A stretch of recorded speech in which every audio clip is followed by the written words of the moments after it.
எல்லாருக்கும் வணக்கம். சாதாரண கத்திரிக்காய் முருங்கைக்காய் சாம்பார் தான் இப்போ நம்ம செய்ய போகிறோம். கத்திரிக்காய் நமக்கு தேவையான அளவு அரிஞ்சு வச்சுருக்கிறேன். முருங்கைக்காய் அரிஞ்சு வச்சுருக்கிறேன். முருங்கைக்காய் ஒரு 4 முருங்கைக்காய் சின்ன சின்ன முருங்கைக்காய் இது 4 முருங்கைக்காய் அரிஞ்சு வச்சுருக்கேன். இதுக்கு தேவையான வெங்காயம் எடுத்து வச்சுருக்கிறேன். பச்சை மிளகாய் அரிஞ்சு வச்சுருக்கிறேன். நான் 2 காஞ்ச 2 வத்தல் 2 எடுத்து அதை அரிஞ்சிருக்கேன். இப்போ நம்ம வந்து பாத்திரம் வச்சுருக்கோம், எண்ணெய் ஊற்றிருக்கிறோம். கத்திரிக்காய் முருங்கைக்காய் சாம்பார் செய்கிறதுக்கான ப்ரிப்பரேஷன் இது. இப்போ முதல்ல நம்ம ஒரு ஸ்பூன் கடுகு போடுறோம். ஒரு துளி கொஞ்சமாக ஒரு 1/4 ஸ்பூன் வெந்தயம் போடுறோம். இதில் கொஞ்சம் போல் ஜீரகம் போட்டுக்கிறோம்.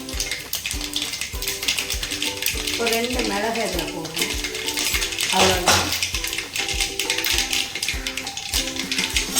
இப்போ வந்து நல்லா பொரிஞ்சிடுச்சு. இப்போ நம்ம என்ன பண்ணுறோம், கருவேப்பிலை பாருங்கள், 2 மிளகாய் வத்தல் இதில் சேர்த்துக்கலாம். இதெல்லாம் வந்து நமக்கு சாம்பார் வாசனைக்கு தான் ரொம்ப சுவையாக இருக்கும். அதுக்காக இப்போ நம்ம வெங்காயத்தை சேர்க்கணும்.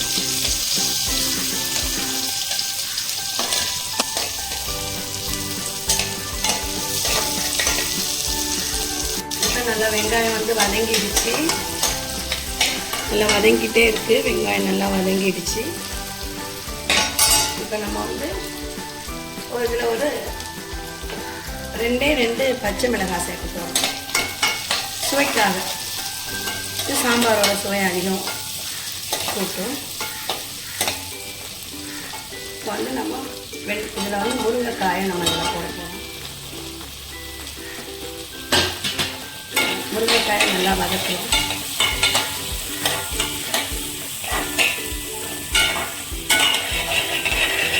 நல்லா வதங்கிட்டு போதும். நல்லா கொஞ்சம் ஏன்னா எண்ணெயில் இது கொஞ்சம் வேகிறதுனால இதை இப்படி போட்டுக்கிறேன்.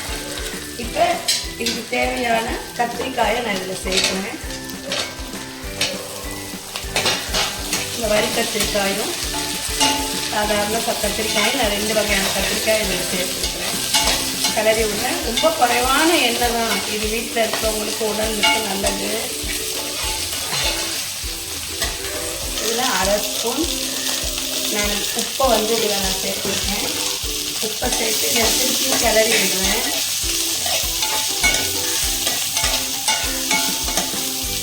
இப்போ வந்து பாருங்கள், நான் பருப்பு வேக வச்சு வச்சுருக்கேன்.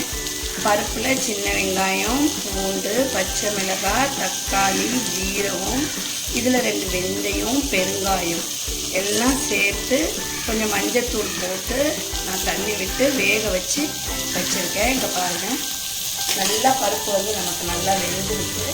தக்காளி வெந்துருக்கு. இப்போ நம்ம என்ன பண்ணணும், இதில் இருக்கிற அந்த தக்காளியை மட்டும் எடுத்து இதில் போடணும்.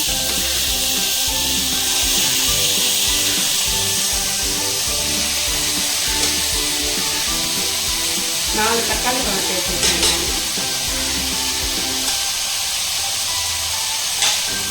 இப்போ நம்ம இதை வந்து கிளறி விட்டோம்னா இந்த தக்காளியில் வந்து நல்லா இன்னும் இது நல்லா மசிஞ்சு நல்லா சூப்பராக வெந்துடும். கொஞ்சம் சாம்பார் தூள் ஒரு 2 ஸ்பூன் சேர்க்க போகணும். இது வந்து கிட்டத்தட்ட 200 கிராமு பருப்பு, துவரம் பருப்பு, ஒரு 4 முருங்கைக்காய், சின்ன முருங்கைக்காய். இப்போ 1 ஸ்பூன் நம்ம இதில் வீட்டில் அரைச்ச மிளகாத்தூள் போடணும். இதில் வந்து மிளகாய், தனியா எல்லாம் போட்டு வீட்டில் அரைச்செல்லாம் எல்லாம் போட்டு வச்சுருக்கேன். 1/2 ஸ்பூன் நான் போட்டுக்கிறேன்.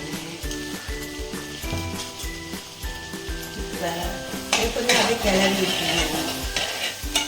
நம்ம கிளறி விட்டுட்டு நம்ம என்ன பண்ண போகிறோம், இங்கே பாருங்கள், நம்ம பருப்பை வேக வச்சு வச்சுருக்கோம்ல, இதில் இருக்கிற தண்ணியை இதில் நான் ஊற்ற போகிறேன்.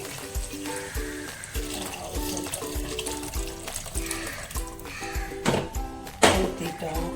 இப்போ இதை நல்லா கிளறி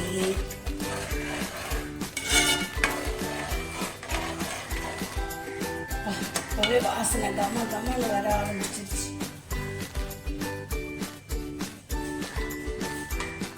அதில் நம்ம பருப்பில் 1 ஸ்பூன் மஞ்சள் தூள் போட்டால் இப்போ இதுலேயும் ஒரு 1/2 ஸ்பூன் மஞ்சள் தூள் போடணும். சின்ன ஸ்பூனில் 1/2 ஸ்பூன்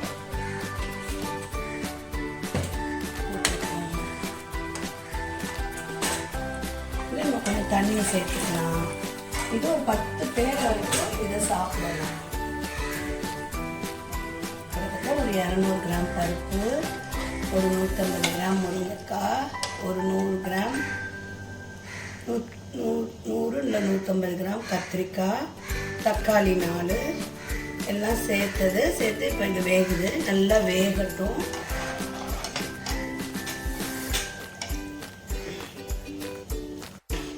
இப்போ சாம்பார் பார்க்கலாம். சாம்பார் நல்லா கொதிச்சிச்சு, நல்லா சாம்பார் வாசனை வர ஆரம்பிச்சிருச்சு. இப்போ நம்ம என்ன பண்ண போகிறோம், பருப்பை இதில் விட போகிறோம்.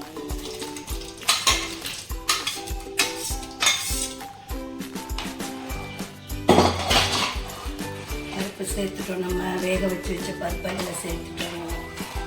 சாம்பார் ரெடி. சும்மா கொஞ்சம் லாஸ்ட்டில்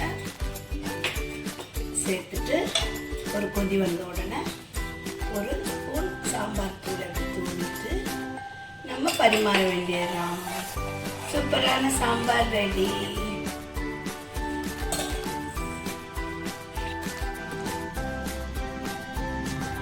இந்த சாம்பார் பிடிச்சிருந்தா எங்கள் சேனலை சப்ஸ்கிரைப் பண்ணுங்கள்.